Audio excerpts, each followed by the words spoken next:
السلام علیکم ورحمۃ اللہ وبرکاتہ۔ الحمد للہ والصلاة والسلام علی من لا نبی بعدہ۔ قال اللہ تبارک وتعالی: قل لو شاء اللہ ما تلوته علیکم ولا ادراکم به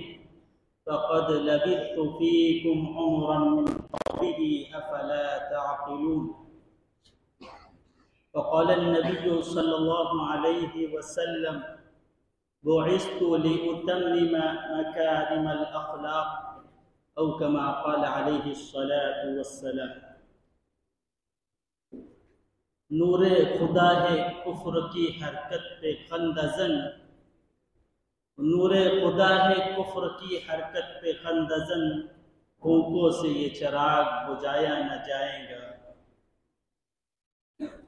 محترم بزرگوں، عزیز دوستوں اور نوجوان، اللہ رب العزت نے ہمارے اور آپ کے آقا سرور کائنات جناب محمد رسول اللہ صلی اللہ علیہ وسلم کو سرزمین عرب میں پیدا فرمایا، جس کو جزیرۃ العرب کے نام سے یاد کیا جاتا ہے۔ آپ اگر جغرافیائی حساب سے جزیرۃ العرب پر نظر دوڑائیں گے تو آپ کو پتہ چلے گا کہ جزیرۃ العرب، اس کے 3 حصے یہ پانی سے لگے ہوئے ہیں، اور ایک حصہ جو اوپر کا ہے وہ زمین سے جڑا ہوا ہے۔ جس طریقے سے انسان کا دل ہوتا ہے کہ انسان کا دل 3 حصے اس کے جسم سے الگ ہوتے ہیں، اور جو اوپر کا حصہ ہوتا ہے وہ جسم سے جڑا ہوا ہوتا ہے، اس حصے کے ساتھ یہ لگتا ہے اور دھڑکتا رہتا ہے۔ تو جس طریقے سے انسان کا دل ہے، وہ دل ایک جزو لازم کی حیثیت رکھتا ہے کہ اگر دل دھڑکنا بند کر دے، دل کام کرنا بند کر دے، یا دل ہی نہ ہو تو وہ انسان موت کے اور فنا کے گھاٹ اتر جاتا ہے۔ اسی طریقے سے دنیا کے جغرافیائی حیثیت سے اگر ہم جزیرۃ العرب کو دیکھیں گے تو وہ ایک دل کے مانند ہے، اور اگر جزیرۃ العرب نہیں ہے، وہ مقام ہے جہاں پر اللہ کا گھر ہے، کعبۃ اللہ ہے، بیت اللہ ہے، تو وہ مقام اگر دنیا میں وجود پذیر نہ ہوگا تو یہ دنیا بھی نہیں رہے۔ تو بہرحال جزیرۃ العرب کو دنیا کے جغرافیائی حیثیت سے دل کی حیثیت حاصل ہے کہ انسان کا دل نہیں رہتا ہے تو انسان نہیں رہتا ہے۔ اگر جزیرۃ العرب نہ ہوگا تو یہ دنیا بھی وجود میں نہیں رہے گی۔ اس لیے کہ جب اللہ کا گھر نہیں ہوگا، کعبۃ اللہ اور بیت اللہ نہیں ہوگا تو دنیا کا وجود کیسے باقی رہے؟ تو اللہ تعالی نے اس عظیم مقام پر، جسے ہم اور آپ جزیرۃ العرب کہتے ہیں، اس مقام پر نبی پاک صلی اللہ علیہ وسلم کی ولادت باسعادت ہوئی ہے، اور آپ کی پیدائش اس مقام پر ہوئی۔ دوسری بات جو ذہن نشین کرنے کی ہے کہ اللہ تعالی نے نبی پاک صلی اللہ علیہ وسلم کو عرب میں اور عرب والوں میں، وہاں کے بستے والوں میں کیوں پیدا فرمایا؟ ظاہر بات ہے، سب سے پہلے ہم اس بات کو سمجھ لیں کہ نبی اگر آتے ہیں دنیا میں تو وہ اللہ کے احکام کو، اللہ کے پیغامات کو لے کر آتے ہیں، آسمانی کتاب لے کر آتے ہیں، اور نبی پاک صلی اللہ علیہ وسلم بھی اللہ کے حضور سے قرآن مجید لے کر آئے ہیں۔ اور اللہ کا یہ نظام ہے کہ اللہ تعالیٰ نے جو احکامات اور جو پیغامات کتابی شکل میں بھیجے ہیں، چاہے تورات ہو، انجیل ہو، زبور ہو، یا صحائف ہو، یا قرآن مجید ہو، اس کے ساتھ ساتھ اللہ تعالیٰ نے اس علم کے ساتھ، ان احکام اور ان پیغامات کے ساتھ نبیوں کا سلسلہ قائم اور دائم فرمایا ہے کہ کتاب کے احکامات کو امت کے سامنے پیش کیا جائے گا، وہ تو عملی ہوں گے، وہ علمی ہوں گے، اور نبی عملی طور پر اس کو پیش کریں گے۔ تو نبیوں کا اور رسولوں کا جو معاملہ ہوتا ہے وہ یہ کہ اللہ کے احکامات کو، اللہ کے پیغامات کو پہنچانا اور عملی جامہ پہنا کر امت کے لیے اپنے اعمال کو نمونہ بنانا، کہ وہ اعمال نمونہ بن جائے اور امت اس پر عمل کرنے والی بن جائے۔ تو احادیث میں بھی دو چیزوں پر روشنی ڈالی گئی ہے کہ اللہ تعالیٰ نے جہاں عمل کی بات کی ہے وہاں فرمایا کہ قرآن اور سنت رسول اللہ صلی اللہ علیہ وسلم، یہ اسلام کی دو بنیاد ہے۔ کوئی یہ کہے کہ قرآن پر عمل کر لے کافی ہے، فرمایا کہ نہیں، قرآن کے ساتھ رسول اللہ صلی اللہ علیہ وسلم کی سنت بھی دیکھی جائے۔ تو بہرحال یہ ایک تفصیلی موضوع ہے، بتلانا مقصود یہ ہے کہ اللہ کے حضور سے کتاب لے کر آتے ہیں انبیاء، اور احکامات لے کر آتے ہیں، اور امت کو عمل کر کے نمونہ پیش کرتے ہیں۔ تو اب نبی پاک صلی اللہ علیہ وسلم پر اللہ تعالیٰ نے قرآن مجید نازل فرمایا، اور آپ کی زندگی کو نمونہ بنانا تھا، اور آپ کی سیرت کو نمونہ بنانا تھا، اور اس کی رہبری میں امت تک ان مقاصد کو جو اللہ تعالیٰ نے احکام کی شکل میں، دین کی شکل میں، اسلام اور شریعت کی شکل میں پیش کیا ہے، امت تک پہنچانا تھا۔ اس لیے اللہ تعالیٰ نے نبی پاک صلی اللہ علیہ وسلم کو عربوں میں پیدا فرمایا، اور عرب والے لوگ، عرب کے بسنے والے لوگ، ان کے اندر تین خصوصیات تھی، تین خوبیاں تھیں۔ علماء نے یہی بات لکھی ہے کہ اللہ تعالیٰ نے نبی پاک کو عرب میں کیوں پیدا فرمایا اور ان بسنے والوں میں کیوں پیدا فرمایا۔ علماء نے یہ بات لکھی ہے کہ پہلی بات یہ ہے کہ عرب کے بسنے والے جو لوگ تھے وہ کھرے لوگ تھے، وہ ارادے کے پختہ لوگ تھے، قوت ارادہ ان کے اندر موجود تھا۔ کسی بات کو وہ جلدی تسلیم نہیں کرتے تھے، کسی بات کو جلدی وہ مانتے نہیں تھے، لیکن جس بات کو مان لیتے تھے پھر اس کو پورا کرتے تھے، کہ جس بات کو تسلیم کر لیا، جس بات کو مان لیا، اب اس کو پورا کرتے تھے۔ یہاں تک کہ احادیث میں بعض واقعات ایسے ملتے ہیں کہ ان کا طرز عمل یہ تھا کہ پھول لاتے تھے اور سب اپنے ہاتھوں کو اس میں ڈالتے تھے اور عہد و پیمان کرتے تھے، قسم کھاتے تھے کہ اب جو ہے ہم اس کام پر یکجٹ ہو گئے ہیں اور یہ کام ہم مرتے دم تک کریں۔ تو یہ ان کی ایک شکل تھی۔ بہرحال بتلانے کا مقصود یہ ہے کہ عرب والے لوگ اور وہاں کے بسنے والے لوگ اگر کسی بات کو مان لیتے، تسلیم کرتے تو اس کو پورا کیا کرتے۔ تو اللہ تعالیٰ نے ان لوگوں میں نبی پاک صلی اللہ علیہ وسلم کو مبعوث فرمایا کہ جب اللہ کے احکام، دین اور شریعت جب آئیں گی اور یہ لوگ اگر اس کو تسلیم کر لیں گے، اس کو مان لیں گے، تو پھر یہ آسان ہو جائے گا احکام شریعت کا امت تک پہنچانا۔ اور یہی وجہ ہے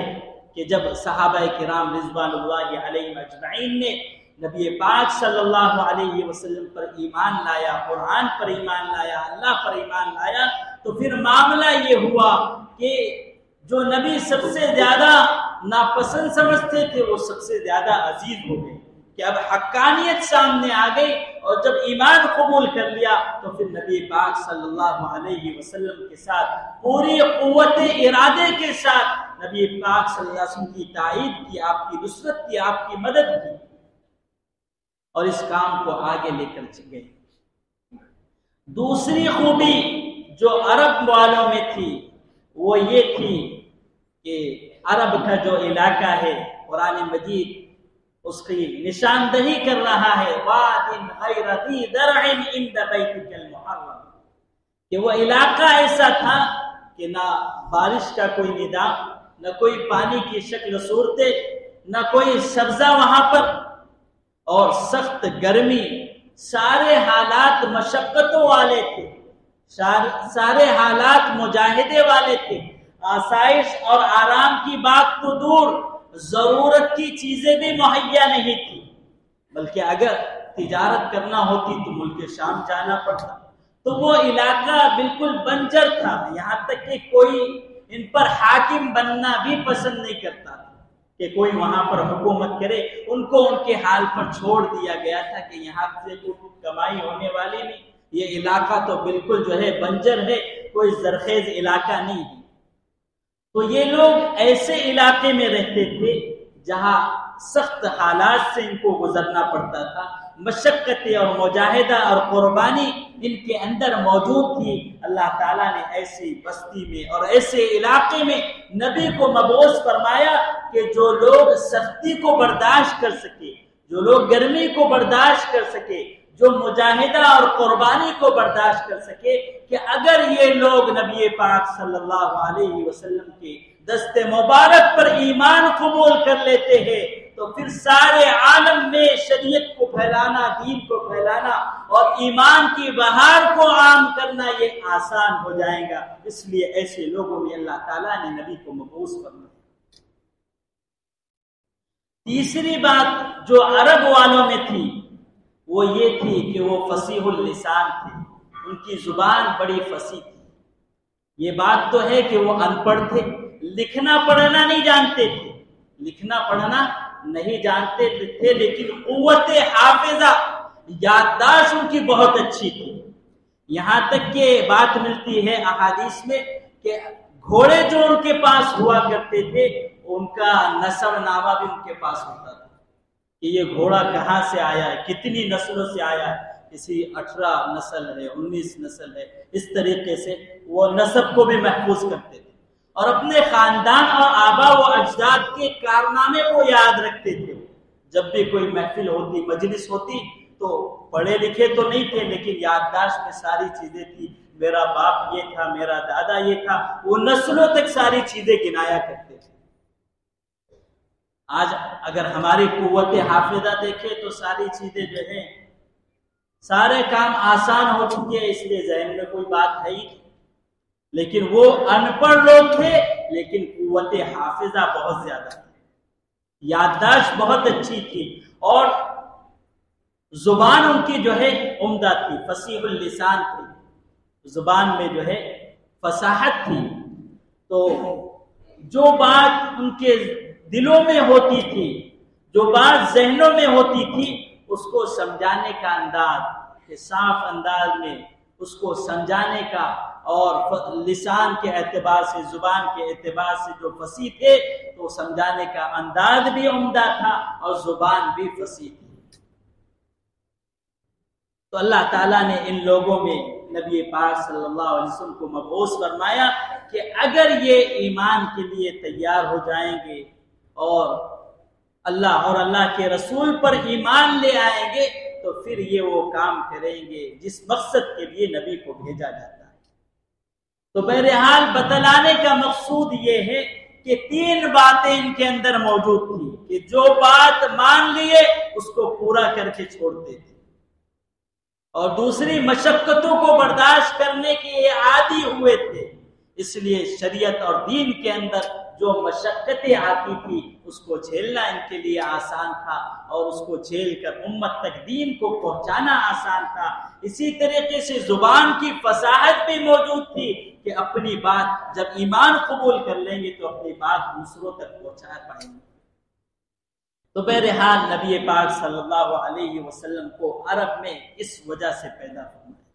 اب یہ وہ صفات ہے جو ہمیں پیدا کرنے کی ضرورت ہے۔ ایک داعی کی صفات کیا ہونی چاہیے، ایک داعی کے اندر کیا خوبیاں ہونا چاہیے، اس لیے کہ ہم جو شریعت پیش کر رہے ہیں اور جو نبی پاک صلی اللہ علیہ وسلم کی سیرت پیش کر رہے ہیں، صرف سیرت کا بتلا دینا مقصود نہیں ہے کہ نبی پاک صلی اللہ علیہ وسلم یہاں پیدا ہوئے، یہ معاملہ ہوا، صرف مذاکرہ کرنا مقصود نہیں ہے، بلکہ نبی پاک صلی اللہ علیہ وسلم کی سیرت سے جو ہمیں جزو ملتے ہیں اور جو اعمال اور جو حکمتیں ملتی ہے ان کو ہماری زندگی میں لانا مقصود ہے۔ تو داعی کے لیے جو صفات کا انتخاب کیا گیا ہے سیرت مصطفیٰ صلی اللہ علیہ وسلم سے، وہ یہ ہے کہ وہ سب سے پہلے کیا کرے، اپنے ارادے میں پختہ ہو۔ جب حق اس کے سامنے آ جائے، جب وہ اللہ اور اللہ کے رسول کو ماننے والا ہے، اس نے ایمان کو تسلیم کیا ہے، تو پھر اس ایمان پر اس کا جمنا آسان ہو، وہ خود بھی ایمان پر جمے اور ساری پختگی کے ساتھ ایمان پر جمے اور اسی ایمان کو امت تک پہنچانے کی فکر کرے اور قوت ارادے کے ساتھ، پختگی کے ساتھ۔ دوسری چیز یہ ہے کہ دین کی راہ میں اگر مجاہدہ کرنا پڑے، قربانی پیش کرنی پڑے، مشقتوں کو برداشت کرنا پڑے، تو اس کے لیے بھی یہ تیار رہے۔ اور تیسری چیز جو سیکھنے کی ہے کہ جو ہم نے دین سیکھا ہے، جو ایمان سیکھا ہے، جو اللہ اور اللہ کے رسول کے احکامات سیکھے ہیں، ان احکامات کو صحیح سمجھ کر اس پر صحیح عمل کر کے امت تک یہ احکامات اور یہ پیغامات پہنچانے کی کوشش کرے، اور جو بھی اس کا بہتر انداز ہو اور جو بھی نبی پاک صلی اللہ علیہ وسلم کا اسلوب اور طریقہ ہو، اس طریقے کو اپنا کر اپنی زندگی میں بھی دین اور ایمان پیدا کرے اور امت کے لیے بھی دین پر کھڑا کرنے کے لیے اپنے آپ کو تیار کرے۔ تو بہرحال سیرت کے عرب میں پیدا کرنے کی بنیاد پر ہمیں یہ تین چیزیں ملی کہ ہم تین چیزوں کو اپنائے اور اپنا دین اور ایمان مضبوط کرے اور اپنے نبی پاک صلی اللہ علیہ وسلم کی سیرت پر عمل کرنے والی۔ چوتھی چیز جو عرب والوں میں موجود تھی، جس کی نشاندہی کی کہ قوت حافظہ ان کا مضبوط تھا، تو وہ ساری چیزوں کو محفوظ کر لیتے تھے۔ مغربی مفکرین نے یہ بات لکھی ہے کہ نبی پاک صلی اللہ علیہ وسلم جس زمانے میں آئے وہ زمانہ ایسا تھا کہ ساری چیزوں کو محفوظ کر لیا جاتا تھا اور تاریخ کا روشن وہ زمانہ تھا۔ تو نبی پاک صلی اللہ علیہ وسلم کی سیرت کو محفوظ کر لیا گیا۔ حالانکہ پچھلے انبیاء کرام علیہ السلام کی سیرت یا ان کے حالات آپ ڈھونڈنے چاہیں گے تو آپ کو سارے حالات نہیں ملے، بلکہ حضرت عیسیٰ علیہ السلام کے حالات تو 100 سال کے بعد لکھے گئے۔ تو بہرحال سارے انبیاء کے حالات محفوظ نہیں ہے، لیکن نبی پاک صلی اللہ علیہ وسلم کی ذات وہ تھی کہ اللہ تعالیٰ نے آپ کی ساری سیرت کو، سارے حالات کو محفوظ کر لیا۔ اس لیے کہ نبی پاک صلی اللہ علیہ وسلم کی زندگی کو اور آپ کی سیرت کو نمونہ بنانا تھا۔ لَقَدْ كَانَ لَكُمْ فِي رَسُولِ اللَّهِ أُسْوَةٌ حَسَنَةٌ، اللہ نے اعلان کر دیا کہ نبی پاک صلی اللہ علیہ وسلم کی زندگی اتنی محفوظ ہے، اتنی محفوظ ہے کہ جو عمل کرنا چاہے، جس لائن کا بھی ہو، اس لائن میں اس کے لیے سیرت مصطفیٰ موجود ہے۔ یہاں تک کہ نبی پاک صلی اللہ علیہ وسلم نے حضرت عائشہ رضی اللہ تعالی عنہا سے فرمایا کہ اے عائشہ، جو میں گھر میں تمہارے ساتھ رہتا ہوں، جو بات کرتا ہوں ان باتوں کو بھی امت تک پہنچاؤ. میری گھریلوی زندگی اور گھریلوی باتیں بھی امت کے لیے شریعت اور دین ہے، اور وہ بھی امت کے لیے نمونے کی چیز ہے. حالانکہ معاملہ یہ ہوتا ہے کہ ہم اور آپ یہ کہتے ہیں کہ گھر کی بات گھر میں ہی رہنے دو،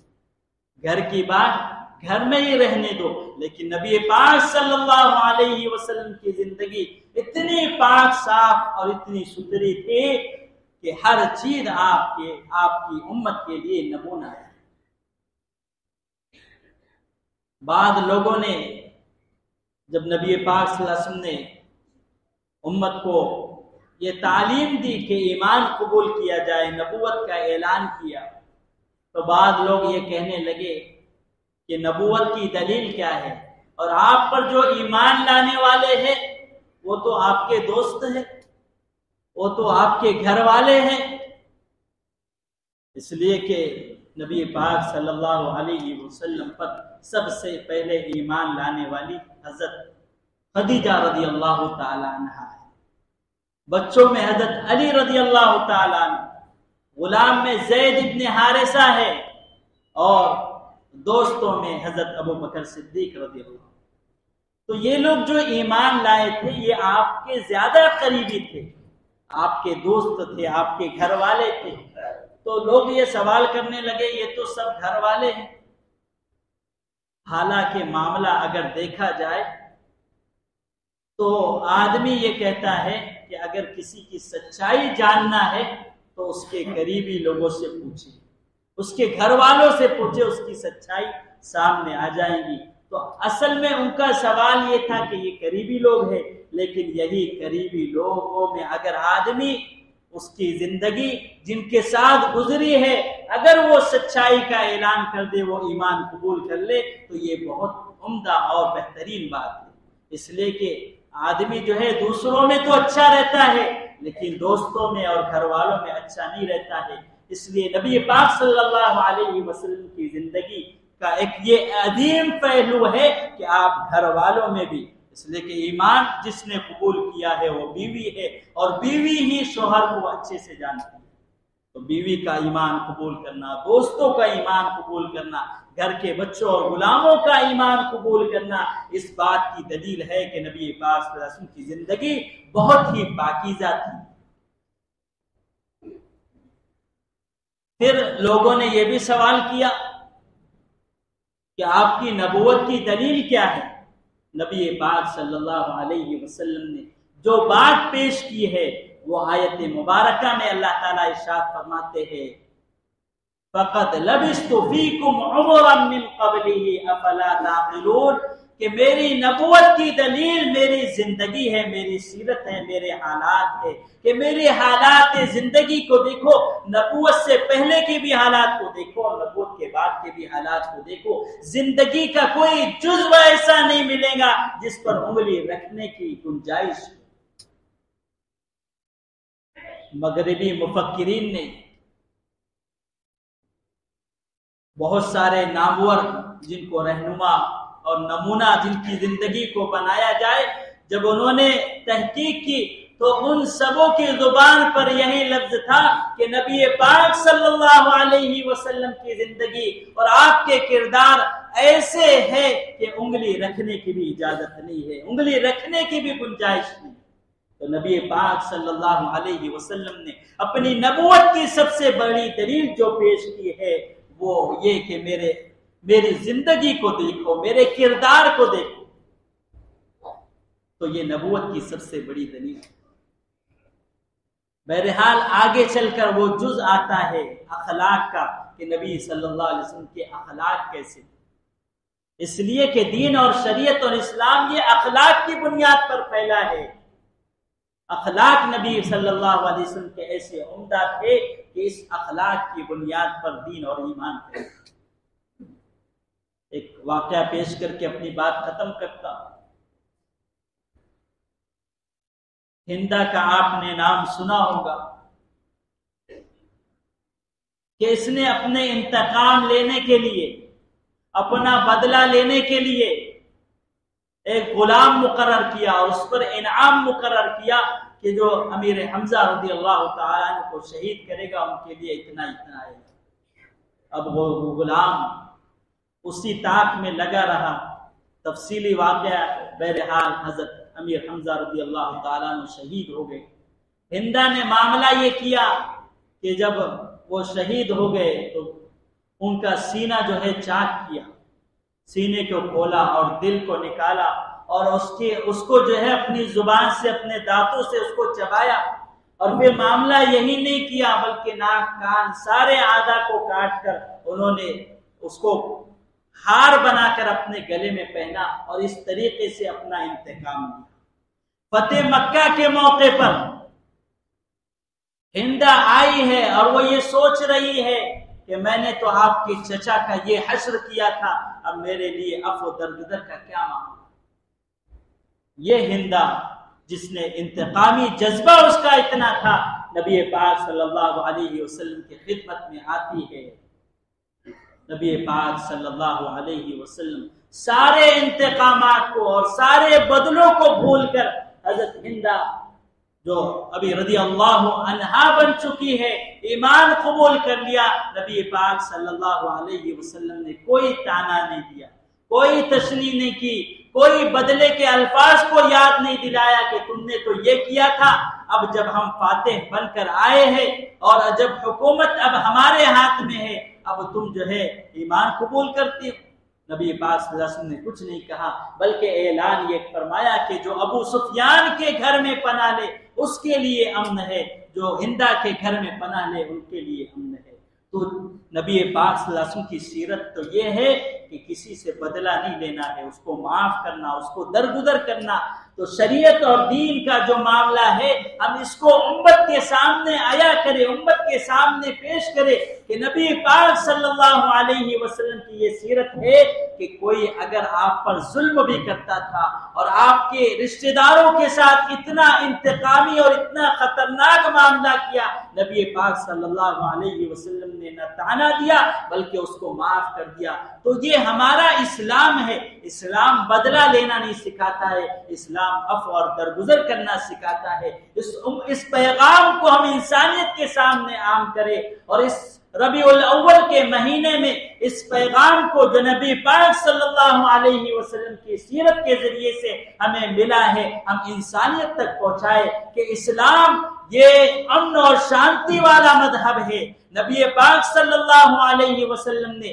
جو اسلام پیش کیا ہے وہ ہمدردی والا اسلام ہے، وہ بدلہ لینے سے منع کرتا ہے، تو وہ کب دوسروں پر ظلم کرنے کے لیے کہیں گا؟ وہ کب یہ کہیں گا کہ ہم جو ہے دوسروں پر ظلم لینے کے لیے تیاری کرے یا اس کے لیے کچھ قدم اٹھائے؟ یہاں تو نبی پاک صلی اللہ علیہ وسلم سکھلا رہے کہ ہمدردی کی جائے، غمخواری کیا جائے، کوئی ظلم کر رہا ہے اس کے ظلم کو برداشت کیا جائے، صبر اور برداشت کے ساتھ آگے بڑھے۔